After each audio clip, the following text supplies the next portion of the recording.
Hey everyone, Lisa Salvatore here. I'm recording this video on Tuesday, March 23rd. I'm going to try to get this uploaded and out tonight, but it might not be till after. But either way, I am recording this on Tuesday, March 23rd.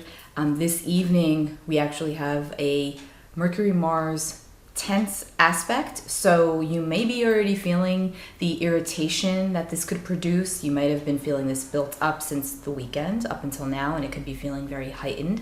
So if you're feeling extra irritable, aggravated, just know that this is why. And as we get up into the evening and in Wednesday and Thursday, and as we build up towards our full moon on Sunday, this coming Sunday the 28th, you could definitely be experiencing a conflict within your communications.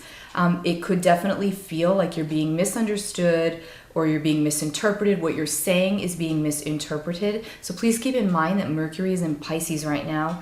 And, you know, Pisces does make us more sensitive. Pisces makes us more, I don't want to say dramatic, but it makes us feel more dramatic than we may normally feel. And so when you've got a planet like Mercury, which dictates our communication, in a sign like Pisces that just likes to kind of hide its head in the sand at times, and then you've got Mars in Gemini ready to act and go and is very buzzy and extroverted, and these two come together in a tense aspect, it could produce a lot of misfiring of the mouth and a lot of miscommunication and misunderstanding. So please be mindful of that.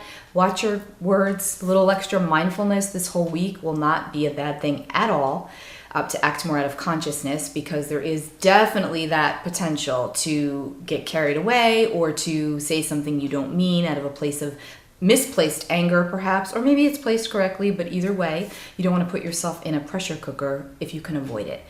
As we gear up and get towards this weekend, we are getting up to a Libra full moon. It is the first full moon of the astrological new year, as we've just entered Aries season on the 20th. So this is considered a super moon, which basically means that the moon is as close to the earth as it's going to get at this point. And so when that happens, the emotions around full moons tend to be amplified even more so. What full moons do is they illuminate that which has been hidden, okay? It's the last phase of the moon cycle. It's when everything comes up to be released, okay, to be recognized and to be released. This is physical, this is metaphorical, this is spiritual. That is what full moons do. And this particular full moon, the first full moon of the astrological new year, is in the air sign of Libra, the sign that is all about the other. It's the mirror image to us. And then the sun is in the opposite sign of Aries, which is the sign all about the self. So when you're dealing with the Aries-Libra polarity, what you're really dealing with is I versus you, or me versus them. Because again, Aries is all about the self, and Libra is all about the other. Aries is more aggressive, where Libra is more passive-aggressive. It's just how it is. These are just the sides of these two signs, both on the lighter side and on the shadow side. This is how it is. And so these two behaviors of these two signs come at a clash of wills, right?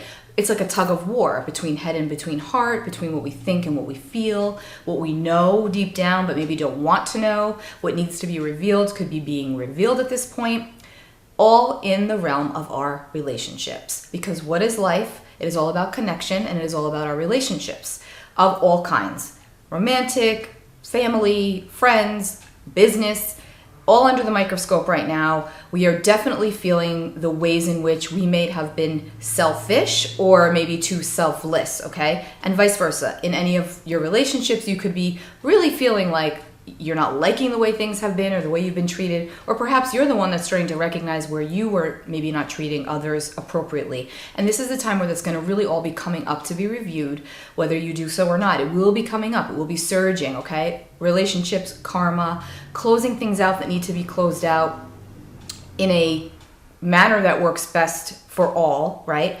And also creating a space to allow things to work out a solution that could be more conducive for all. So there's a lot of partnership aspects to this full moon. A lot of where we may be coming up short and where we need to maybe look at things from a different perspective is coming up at this time. I also want to mention we've got, with this full moon energy, as we gear up towards Sunday, it's at 2:48 p.m., 8 degrees of Libra. Full moon energy is felt 3 to 5 days prior, typically 3 to 5 days after. Could be longer depending on your own sensitivity levels and your own birth chart and what you've got going on at this particular point on your journey. You will feel this energy stronger, or you may not feel it as strongly. But it is the first full moon of the astrological new year. It is a super moon, and it is putting an emphasis on one of the most important areas of life, which is our relationships and the karma surrounding them, right? So we've got a Sun, Venus, Chiron conjunction with this full moon.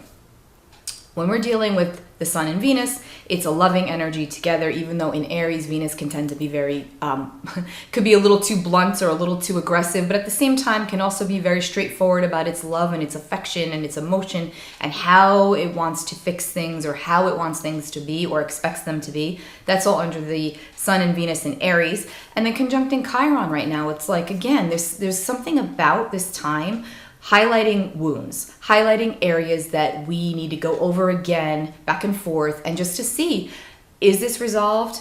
Does this need to be resolved? Can we do something different to make this better for myself and also for others? So there's really a lot about what isn't working right now that we want to work. We want to create the space for it to be better and for it to have new growth, a promise of new growth.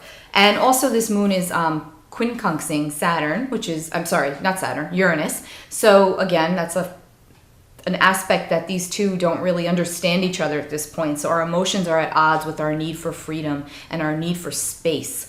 And so that could also be coming up in the realm of our relationships. Like, we don't know what we want. Sometimes we want to be closer and held and loved, and we want people to understand us. And then other times we just want to be off by ourselves and just shut off our phone and shut off everything and drive to the beach, just using that as an example.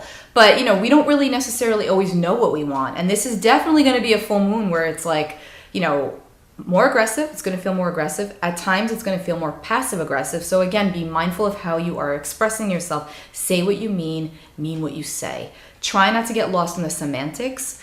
Try to just be more direct like Aries and get it out as to what it is you need to say, but try to do so in a manner that will be received as not being too aggressive, right? You want to maintain some level of compassion, and also recognizing that what irritates you about yourself is what irritates you about another or others is definitely a reflection of something within yourself that also needs to be looked at. And when you think about a full moon, it's reflection, right? It's the shadow.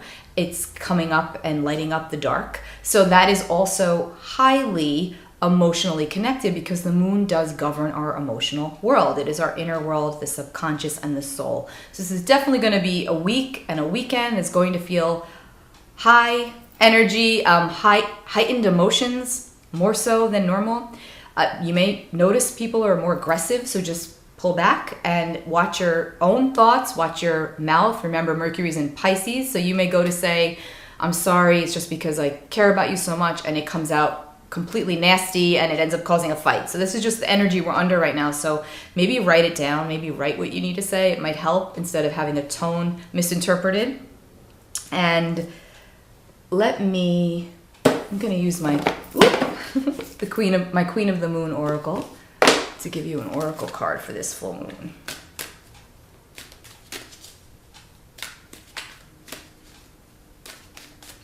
Also, this is also a time of great epiphanies, and also about self-love, right?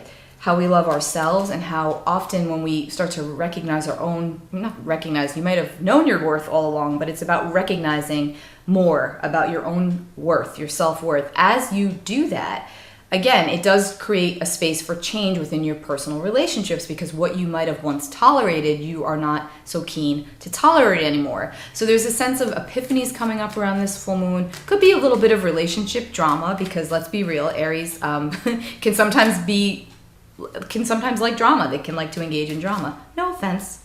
I'm married to an Aries, so I'm allowed to say that. But it's the truth. And Libra's more like, let me keep the peace.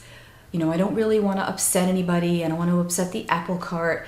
But meanwhile, they're seething inside. That can be the shadow side of Libra, right? It's like, let me say and act like everything's fine, but deep down I'm sitting on this mountain of anger, and it's going to come out later. So again, there's a balance here between the Aries-Libra polarity with this full moon.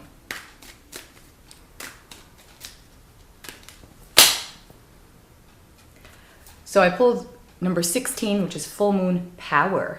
So again, it's kind of interesting because, I mean, all these cards are totally different. They don't all have huge moons on them. This one does, and it is a super moon, so not a coincidence.